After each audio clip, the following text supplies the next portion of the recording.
மக்களே, ஐஸ்கிரீமை பார்த்தோன்னா மிகப்பெரிய 3 விஷயத்தை பற்றி தான் இன்றைக்கான வீடியோவில் பார்க்க போகிறோம். மொதல் விஷயம் என்னன்னு கேட்டிங்கன்னா அமுல் ஐஸ்கிரீமுக்கும் குவாலிட்டி வாலுக்கும் இடையில நடந்த கொலாய்டி சண்டை. இந்த கொலாய்டி சண்டை கோர்ட் வரைக்கும் போய் ஜட்ஜ்மெண்ட் யாருக்கு ஃபேவராக அமைஞ்சிச்சுங்கிறத பற்றினா தான் இருக்கும். இரண்டாவது விஷயம் என்னன்னு கேட்டிங்கன்னா ட்ரெடிஷ்னல் மில்கை வச்சு ஐஸ் மேக் பண்ணுறவங்களுக்கும் அண்டு ஃப்ரோசன் டெசர்ட் மாதிரியான இன்க்ரீடியன்ஸை வச்சு ஐஸ் மேக் பண்ணுறவங்களுக்கும் இடையில பார்த்திங்கன்னா எது டேஸ்ட் வைஸும் எது ஹெல்த் வைஸும் பெட்டர் அப்படிங்கிறத பற்றினா தான் இருக்கும்.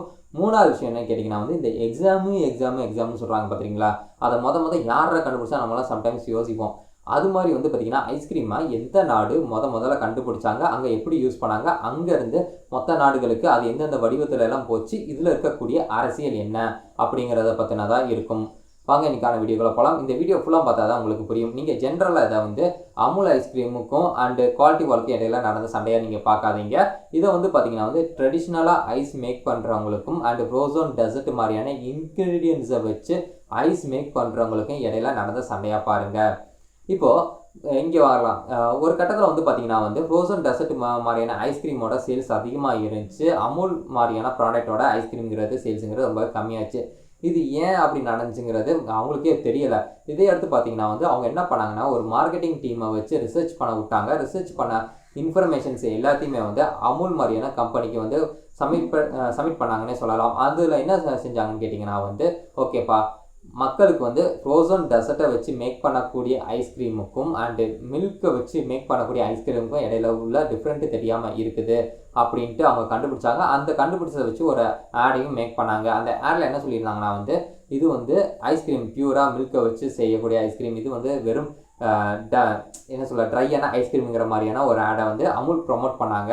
இதை பார்த்த பார்த்தீங்கன்னா மொத்த கம்பெனிஸ், அதாவது என்ன இந்த ஃப்ரோசன் டெசர்ட் மாதிரியான இன்க்ரீடியன்ஸை வச்சு மேக் பண்ணுவாங்க பார்த்தீங்களா, அவங்களுக்கெல்லாம் காண்டாயிருச்சு.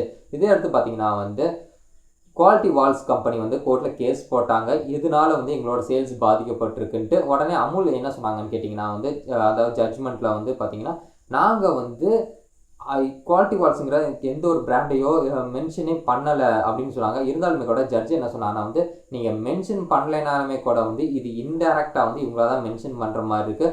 ஸோ இந்த மாதிரியான ஆட்ஸை ப்ரமோட் பண்ணாமல் நிப்பாட்டிடுங்க, ஸ்டாப் பண்ணுங்கள் அப்படின்னு சொல்லியிருந்தாங்க. இதே எடுத்து பார்த்தீங்கன்னா அமுலும் பார்த்தீங்கன்னா அந்த மாதிரியான ஆட்ஸை தொடர்ந்து அட்வர்டைஸ் பண்ணாமல் இருந்தாங்க. இதில் காண்டான குவாலிட்டி வால் மாதிரியான கம்பெனிஸ் என்ன பண்ணாங்கன்னா ஒரு ஆடை விட்டாங்க. இந்த மாதிரியான மில்கை வச்சு ஃபேட்டை வச்சு செய்யக்கூடிய ஐஸ்கிரீமை நீங்கள் சாப்பிட்டீங்கன்னா சீக்கிரம் குண்டாயிருவீங்க, உங்களுக்கு உடம்புக்கு கேடு, அந்த மாதிரிலாம் ஒரு ஆட்ஸ் எல்லாம் ப்ரமோட் பண்ண ஆரம்பிச்சிட்டாங்க. இதை அடுத்து பார்த்தீங்கன்னா அங்கே அந்த அமுல் மாதிரியான கம்பெனிஸ்க்குலாம் செம்ம காண்டாயிடுச்சு. ஐஸ்கிரீம் அப்புறம் இதை வச்சுட்டா மேக் பண்ணுறது அப்படின்ட்டு அவங்களையும் யோசிக்க ஆரம்பிச்சிட்டாங்க. இதுக்கப்புறமேட்டுக்கு பார்த்தீங்கன்னா இந்த விஷயத்தினாலேயே மக்களுக்கு பார்த்தீங்கன்னா அது வரைக்குமே தெரியாது மக்களுக்கு எது பார்த்தீங்கன்னா ஃப்ரோசன் டெசர்ட் ஐஸ்கிரீம் அண்ட் எது ட்ரெடிஷ்னலாக மில்க் வச்சு மேக் பண்ணக்கூடிய ஐஸ்கிரீம்ன்ட்டு. இதுக்கப்புறமேட்டுக்கு இந்த கொலையடி சண்டைக்கு அப்புறமேட்டு மக்களுக்கு எல்லாத்தையுமே தெரிஞ்சிருச்சு இந்தியா அளவில் இது மில்க் வச்சு செஞ்சுருக்காங்க. இது ஃபுட்டில் இருக்கக்கூடிய அந்த ஆயில் இருக்கும் பார்த்துருக்கீங்களா, ஃப்ரோசன் டெசர்ட்னா என்னென்னு கேட்டிங்கன்னா மில்க்கு ப்ளஸ் அது கூட வெஜிடபிள் ஆயில்ஸை மிக்ஸ் பண்ணி மேக் பண்ணக்கூடியது தான். இதில் பார்த்தீங்கன்னா அப்படி மேக் பண்ண இதை பார்த்தீங்கன்னா ஐஸ்கிரீமில் இந்த கொலையடி சண்டைங்கிறது மக்களுக்கு எது தெரிஞ்சிருச்சு. அதுக்கடுத்து என்ன ஆச்சுன்னு கேட்டிங்கன்னா ரெண்டு பேருமே பனி போரில் தான் இன்றைக்கி வரைக்குமே இருக்காங்கன்னே சொல்லலாம். இதில் எது டேஸ்ட் வைஸ் பெட்டரான ஒன்றுன்னு கேட்டிங்கன்னா ரெண்டுமே டேஸ்ட் வைஸ் பெட்டர் தாங்க, ரெண்டுமே ஹெல்த் வைஸ் பெட்டர் தாங்க. இதை நான் சொல்லலைங்க, இந்த டாக்டர்ஸ் மாதிரியான டீம்ஸ் இருப்பாங்க பார்த்துருக்கீங்களா, அவங்ககிட்ட கேட்கும்போது அவங்க சொல்கிறது. ஏன்னா நம்ம ஐஸ்கிரீம் டெய்லியும் சாப்பிட மாட்டோம், என்னைக்காச்சும் ஒரு நாள் தான் சாப்பிடுவோம். அப்படி சாப்பிட்றனால பார்த்திங்கன்னா ரெண்டுமே ஹெல்த்தி தான். இதனால் உடம்புக்கு எந்த ஒரு அஃபெக்ட்டுமே பெருசாக பாதிச்சிடாது அப்படிங்கிறதையும் அவங்க சொல்லியிருக்கிறாங்க. இது எல்லாமே சயின்ஸ் தாங்க. அதுக்கடுத்து பார்த்தீங்கன்னா ஐஸ்கிரீமுங்கிறது மொதல் யாரா கண்டுபிடிச்சா நம்மளுக்குலாம் தோணும் பார்த்துருக்கீங்களா, அது யாருன்னு கேட்டிங்கன்னா நம்ம சைனா தான். சைனாவில் என்ன பண்ணியிருக்காங்கன்னு கேட்டிங்கன்னா அந்த காலகட்டத்தில் இந்த அரிசி மாவு இருக்குது பார்த்துருக்கீங்களா, அதையும் மில்கையும் வச்சு ரெண்டையும் ஒன்றா மிக்ஸ் பண்ணி பார்த்திங்கன்னா பனியில் வச்சு அதை எடுத்து சாப்பிட்ருக்காங்க. ரொம்பவே சாப்பிட டேஸ்ட்டாக இருந்திருக்கு. அதுதான் பார்த்திங்கன்னா அவங்க என்ன சொல்கிறாங்கன்னா அந்த காலத்தில் ஐஸ்கிரீம்னு சொல்லியிருந்தாங்க. இதுக்கடுத்து பார்த்திங்கன்னா இது ரோமுக்கு மாறுச்சு. ரோமில் எப்படி எல்லாம் யூஸ் பண்ணாங்கன்னு கேட்டிங்கன்னா ரோமில் கிங் மட்டும் தான் யூஸ் பண்ணுவார். ரோமுக்கு இன்றைக்கி அங்கே இருக்கக்கூடிய கிங்குக்கு இதை சாப்பிடணும் ஐஸ்கிரீமு அப்படின்னு தோணிடுச்சுன்னா, இல்லைன்னா அந்த அரச பரம்பரையில் இருக்கக்கூடிய யாருக்காச்சும் ஒருத்தவங்களுக்கு ஐஸ்கிரீம் சாப்பிடணும்னு தோணிடுச்சுன்னா அவங்களோட சர்வெண்ட்டுக்கு அவ்வளோதான் உயிரை பணைய வைக்கிற வேலையாக தான் இது இருக்கும். ஏன் அப்படி சொல்கிறேன்னா அவங்க ஐஸ்கிரீமுக்காக அந்த பனி கட்டி இருக்குது பார்த்துருக்கீங்களா, அதை எங்கே சேகரிப்பாங்கன்னு கேட்டிங்கன்னா உயரமான டாப் ஹில்ஸில் போய் தான் அந்த பனிக்கட்டியை வந்து கலெக்ட் பண்ணிட்டு வந்து இவங்களுக்கு வந்து அந்த ஃப்ரூட்டோட ஜூஸ் எல்லாம் புழிஞ்சு செஞ்சு ஐஸ்கிரீமை வந்து மேக் பண்ணி கொடுப்பாங்களாமா. யோசிச்சு பாருங்கள், ஒரு ஐஸ்கிரீமுக்காக வந்து அவங்க வந்து இவ்வளோ சிரமப்பட்டிருக்கிறாங்க. அடுத்து வந்து பார்த்திங்கன்னா 3வது விஷயம் இத்தாலியில் வந்து இருக்கக்கூடிய மக்கள்கிட்ட கேட்டிங்கன்னா வந்து என்ன சொல்லுவாங்கன்னு கேட்டிங்கன்னா, ஐஸ்கிரீமை முதல்ல யார் கண்டுபிடிச்சா, யார் உருவாக்குனான்னு கேட்டிங்கன்னா வந்து வாஸ்கோடா காமான்னு சொல்லுவாங்க. ஏன்னா வாஸ்கோடா காமா அவர்கள் வந்து பார்த்திங்கன்னா ஒரு முறை வந்து சீனாவுக்கு போயிருக்காரு. சீனாவுக்கு போகும்போது பார்த்திங்கன்னா அங்கே எல்லோரும் இந்த ஐஸ்கிரீம் வச்சு சாப்பிட்றாங்க. அவங்களுக்கு வியப்பாக இருந்துச்சு.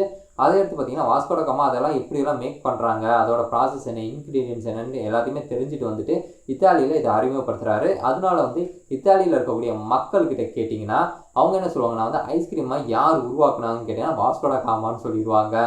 அதுக்கடுத்து வந்து இங்கிலாந்துங்கிறப்போ வந்து பார்த்திங்கன்னா வந்து இது ரொம்பவே பொலிட்டிக்கல் விஷயமா இருந்துச்சு. என்னன்னு கேட்டிங்கன்னா வந்து இங்கிலாந்தில் ஒருத்தர் ஐஸ்கிரீம் செய்கிறதுக்கு தெரிஞ்சிருக்குது. அதே அடுத்து அவரை வந்து பார்த்திங்கன்னா வந்து அரசரோட சமையல் நிபுணர்கள் லிஸ்ட்டில் சேர்த்திட்டாங்க. அவர் வந்து பார்த்திங்கன்னா அந்த ஐஸ்கிரீமுங்கிறது ஒரு கிங்கு மட்டுமே சாப்பிடக்கூடிய ஃபுட்டாக மாற்றிட்டாங்க. இதே எடுத்து பார்த்திங்கன்னா அந்த மேக் பண்ணுறாங்க பார்த்திங்கன்னா அந்த விஷயம் தெரிஞ்சவருக்கு காசு அதிகமாக கொடுத்தாங்க. மொத்த சமையல்காரர்களை கம்பேர் பண்ணும்போது இவருக்கு தான் அதிகமாக போச்சாமா. ஏன்னா அந்த ஐஸ்கிரீம் எப்படி மேக் பண்ணுறது செய்கிறதுங்கிற அந்த இன்க்ரீடியன்ஸ் விஷயத்தை வந்து பொதுமக்கள்கிட்ட ஷேர் பண்ணக்கூடாது.